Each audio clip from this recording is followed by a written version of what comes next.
I pulled into my driveway expecting the usual quiet scene.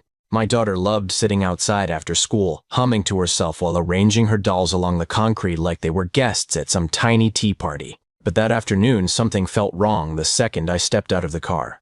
She was sitting there exactly where she always did, yet the sound I heard wasn't laughter. It was quiet, broken crying.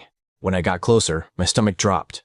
Sandra's small hands were covering her face, her shoulders shaking, and scattered all around her on the pavement were long strands of brown hair. For a moment, my brain refused to understand what my eyes were seeing. Then she slowly lowered her hands and my heart stopped cold. Her head was completely shaved. The clippers were lying a few feet away like evidence at a crime scene. I knelt down, pulling her into my arms while trying to keep my own hands from shaking. "Who did this?" I whispered.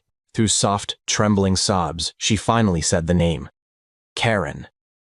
Until that moment, our neighborhood had always felt quiet and predictable in the best way. It was the kind of place where kids rode their bikes in lazy circles around the block, and neighbors waved from their porches like they'd been doing it for decades. Nothing dramatic ever seemed to happen there, and honestly, that was exactly why I liked it. After long workdays, coming home to that calm routine with my daughter was the one thing that made everything else feel manageable.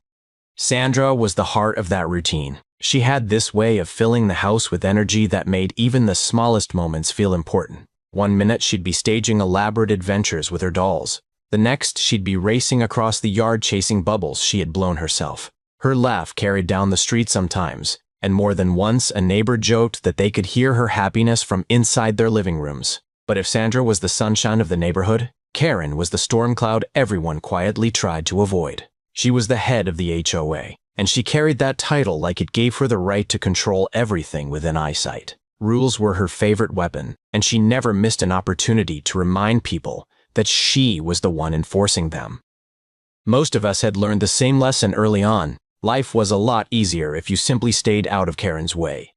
A few days before everything fell apart, the first crack in that quiet routine appeared. It started with a sharp banging sound that echoed through the house while I was sitting in the living room. At first, I thought something had fallen in the garage, but the noise came again harder this time, like someone hitting the front door with a hammer. When I opened it, the truth was standing right there on the walkway. Karen's son Dylan was in the middle of my yard, gripping a fist-sized rock like he was competing in some strange demolition contest. Another stone slammed against the side of my car just as I stepped outside. "Hey, what do you think you're doing?" I shouted. The kid froze instantly, eyes wide, arms still halfway through another throw. I walked toward him slowly, keeping my voice firm but controlled. I didn't touch him, didn't even step closer than a few feet. I just pointed at the dent forming on my car door. "You throw one more rock and your mom's paying for the damage. Understand?" That was enough. Dylan dropped the stone and sprinted down the street like he'd just escaped a monster. I thought that was the end of it. It wasn't even 30 minutes later when someone started pounding on my door like they were trying to break it down. I opened it to find Karen standing there, sunglasses pushed up on her head, her face twisted with fury. "How dare you lay a hand on my son?" she screamed. I blinked in disbelief. I didn't touch him. A neighbor from across the lawn stepped forward, explaining he'd watched the entire thing and that Dylan had been the one throwing rocks. Karen didn't even look at him. Her eyes stayed locked on me, cold and furious. "You'll get a taste of your own medicine," she said before storming away. A few days passed after that confrontation, and on the surface everything seemed to settle back into normal. Karen stayed on her side of the street and I stayed on mine. No shouting, no complaints, no sudden knocks at the door. Part of me wondered if maybe the threat she'd made was nothing more than anger spilling over in the moment. People say things when they're upset. Maybe that was all it was. That Saturday morning felt completely ordinary. Sandra had been excited all week about a play date at Greg's house next door. His son Jacob was her best friend on the block, and the two of them could spend hours inventing games that made sense only to them. I dropped her off before heading to run a few errands, promising I'd pick her up later that afternoon. While I was gone, Greg later told me everything had seemed normal at first. The kids were playing in the backyard, laughing and running through the sprinklers, when someone knocked on his door. When he opened it, Karen was standing there. She told him there was an emergency. According to her, I had called and asked her to come pick Sandra up immediately because something urgent had happened at home. Greg hesitated for a moment, confused, but Karen sounded calm and convincing. She even smiled as she reassured him it was nothing serious. Eventually, he let Sandra go with her. And the worst part of it all was that at that exact moment, miles away running errands, I had absolutely no idea my daughter was walking straight into Karen's revenge. When I finally pulled back into the driveway later that afternoon, the first thing I noticed was how quiet everything felt. Usually, Sandra would run out the moment she heard my car, waving excitedly or shouting about whatever game she and Jacob had invented that day. But this time, there was no laughter, no footsteps, nothing except a small figure sitting on the concrete near the garage. As I stepped closer, I realized she was crying. Then, I saw the hair. Long brown strands were scattered across the pavement like someone had dumped them from a brush. And right in the middle of it all was Sandra, her shoulders shaking. When she slowly looked up at me, my heart nearly stopped. Her head was completely shaved.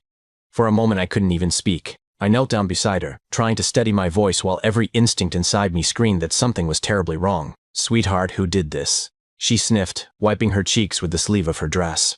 "Miss Karen," she whispered. My stomach twisted. Sandra explained through shaky breaths that Karen had told her something was wrong with her hair. She said Daddy had asked her to help fix it because there were lice. Karen had brought out the clippers and told her it was the only way. I felt the anger rising so fast it was almost dizzying. Still holding Sandra close, I marched straight to Greg's house and demanded to know why Karen had been anywhere near my daughter. The look on his face told me everything before he even spoke.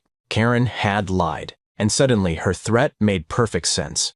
I left Greg standing there apologizing and walked straight toward Karen's house with Sandra's words echoing in my head. Every step felt heavier than the last, like the anger inside my chest was pushing me forward whether I wanted it to or not.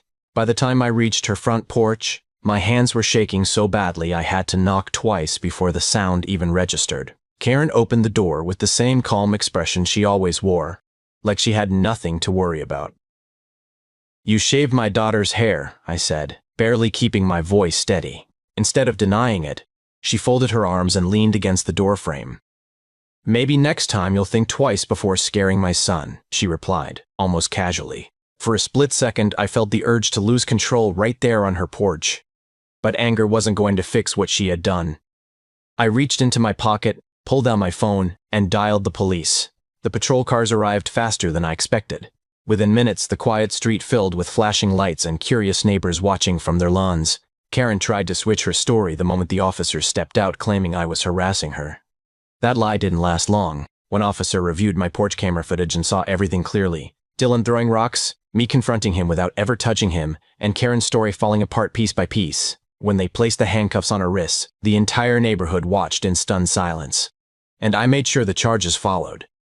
The investigation moved faster than I expected. Once the police reviewed the footage and collected statements from Greg and several neighbors, Karen's story completely collapsed.